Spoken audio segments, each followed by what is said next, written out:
Ibalik si Karundang Bobby Braceros. Ngamatod pa, Captain Francisco Gamad nagpaambit sa 40 katuig nga kaalam sa kaminyoon niining niadtong Valentine's Day. Karundang Bobby, ihandos mo.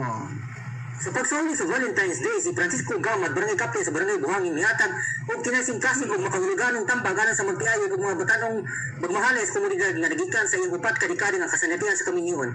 Kuman sa 40 katuig nga kaminyoon, gipasuugdan ni Gamad ang mga voluntarong gugma dili lamang matukol sa daghang pakitang tao o mahalong regalo kundi sa adlaw-adlaw nga paningkamot, pagkinahuray sa usag-usa o pag-inambitay sa responsibilidad. Ang iyang minsay tindog pag-ayon sa mga residente, ilabi na sa kabataan samtang iyang gipunting ang praktikal nga prinsipyo nga nagpaligong sa malinaw o voluntarong nga liderasyon. Sa sentro, sa misay ni Gamad mao ang maghatag og prioridad sa kalidad nga oras uban sa minamahal.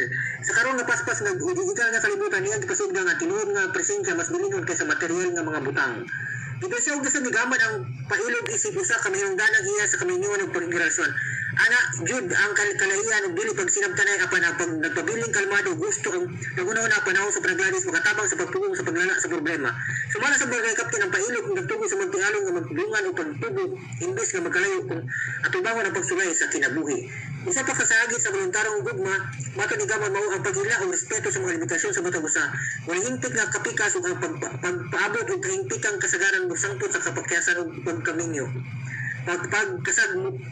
Kasagmuyo. Labaw sa usa ka Valentine's Day nga mensay ang pahiramdom ni Gamad nagsilbing nagdasig sa nga gugma usa ka padayon nga pagpili nga nagkinahanglan og paningkamot sa sakripisyo ug sinseridad.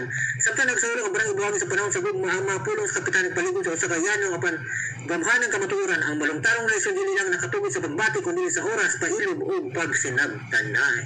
Para sa Radyo Ronda Balita sa Southern Mindanao, kini si Bobby Braceros reporting.